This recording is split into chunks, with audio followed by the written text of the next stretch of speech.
Hi YouTube, it's me. I apologize for not keeping um, updated with you guys as much as I can because, like I said, this YouTube page is just to help people that's trying to join the service. Because if you look from the year that I started these videos, I'm already a year in, and I just want to help as many people as I can.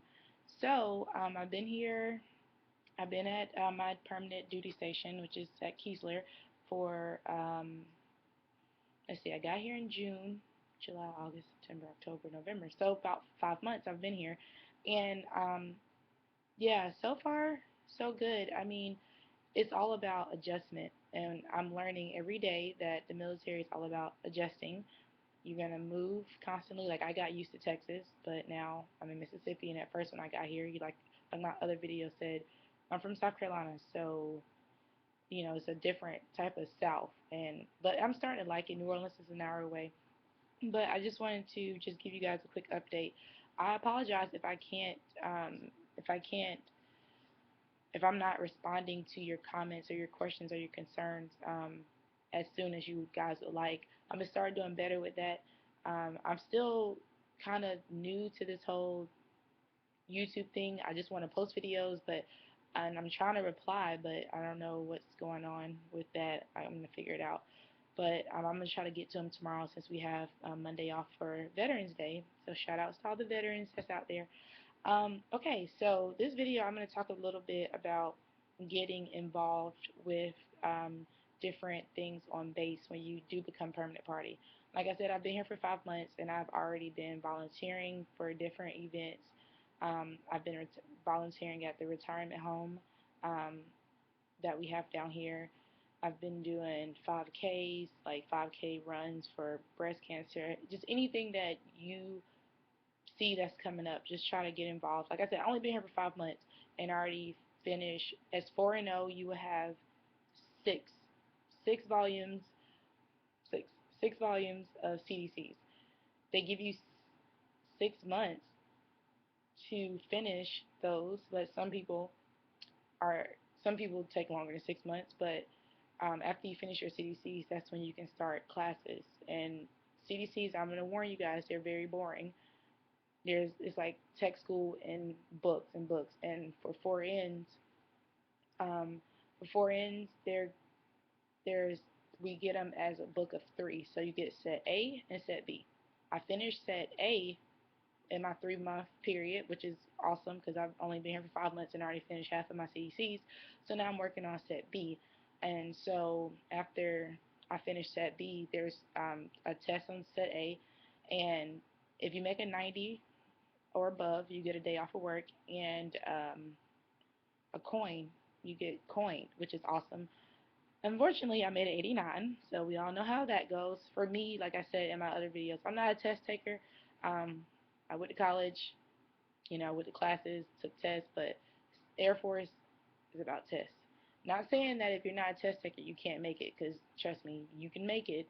It's just, I beat myself up a little bit about not scoring that 90, but at the end of the day, it matters, but it don't really matter because as long as you pass, you need I think it's a 68 to pass. So I made 89, so obviously I studied. Um, but the way they do it here is they'll give you your book once it's tested after each unit, and then you'll give it to your supervisor, and then after you finish your all three, I I work in P, so my NTIC and flight chief are awesome. So they're always like trying to help us and quiz us and stuff. So after you meet with them, you gotta go meet with your superintendent, who's the senior master sergeant for us, and he's gonna drill you. He's in the book asking you different questions like what's this, what's this, what's this. He asked me at least like 89 questions, and I got, I don't know, like 78. So only 78 right. So I only missed 10. So he was like, okay, you're ready for your test. Go schedule it. And after that, you can schedule your test. And I got a day off before work to study, before my test to study. But anyways, sorry about that, you guys. I want to just I'm trying to get everything out. But yeah, just try to get involved as much as you can. I got involved with Airman's Council. Airman's Council is basically E1 through E4, and it's just about helping airmen. And so when I got here, I was like, oh, Airmen's Council. If you've been in high school, you know about like student council. It's the same thing. You got a president, you got a vice president, you got all these different positions. And so I got elected to do events coordinator. And like I just got here, so you know, yeah, yeah. But we planned the event. It was like a membership drive. I've been planning this event, and with the help of everyone else, like the president and the treasurer, everyone else, we work together good as a team. So that's another thing when you're doing Airman's Council and you're doing these other things, make sure you're working together as a team because you guys are gonna see people at any base that you go to, we're all A1Cs or and everybody's just trying to get that extra stripe. I don't know if you guys are familiar with below the zone, but below the zone is when you can rank up 6 months prior to you getting E4. So I should rank up E4 January 2015, but if I get below the zone, I can get that stripe and that pay 6 months prior.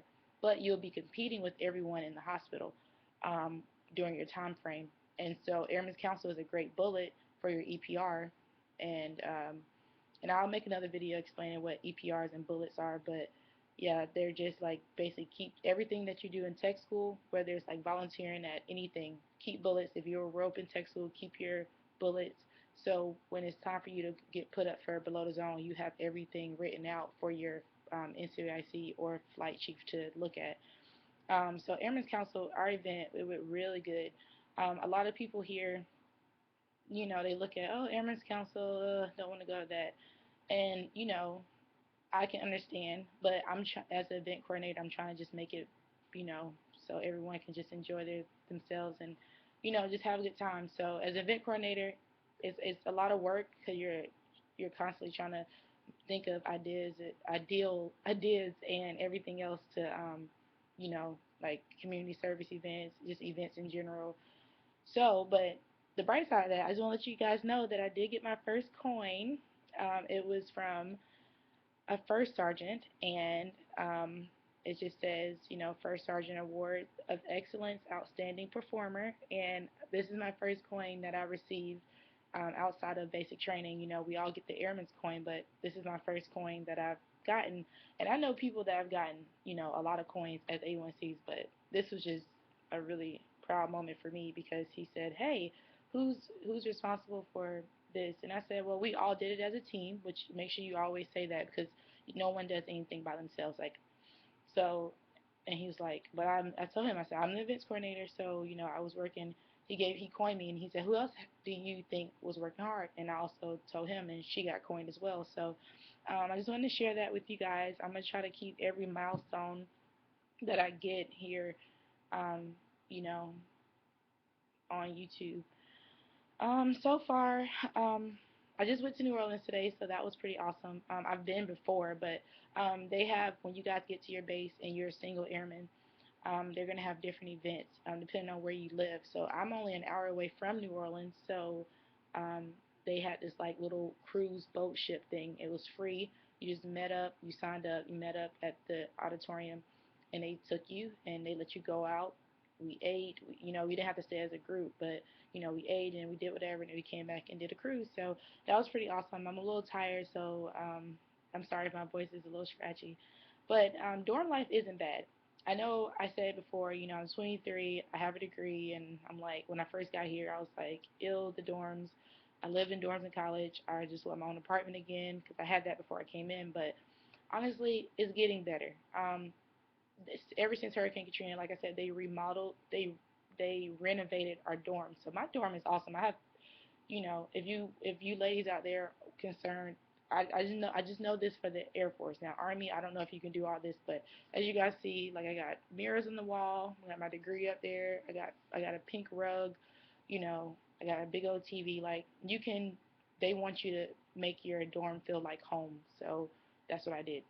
And so far I'm starting to like it. I built me a little closet over here, and it's a pretty decent sized room. So if there's any other questions that you guys need to know or you want me to make a video of, just let me know. For everybody that's going into basic training that's watching this, remember, it's all a mental game. I promise. It's all a mental game. Just say yes, sir, no, sir. Do your reporting statement, and you'll be good. For all the people that's going into 4 and O's as tech, going to tech school, Fort Sam, I did hear that there is now, my last month there was a curfew that was supposed to be temporary, but now there is a curfew, and I think you have to be in your room by 10:50 on the weekends and 10:30s on a weekday. Kind of sucks, but at the same time, take advantage of your curfew and just study. Because at the end of the day, yes, you're out of basic, you have freedom, but you're also there to get your EMT registry and to be certified EMT. So get involved at Fort Sam, do community service, be a white rope, which is, or black rope, white, black, green, yellow, red. Do whatever you got to do just to be involved, because being an airman in the Air Force is all about being a well-rounded person. So, yeah, you might, be super smart, but or you might like score 98 on your PT test. So you're a fitness guru, but also what are you doing for your community? What are you doing for the Air Force?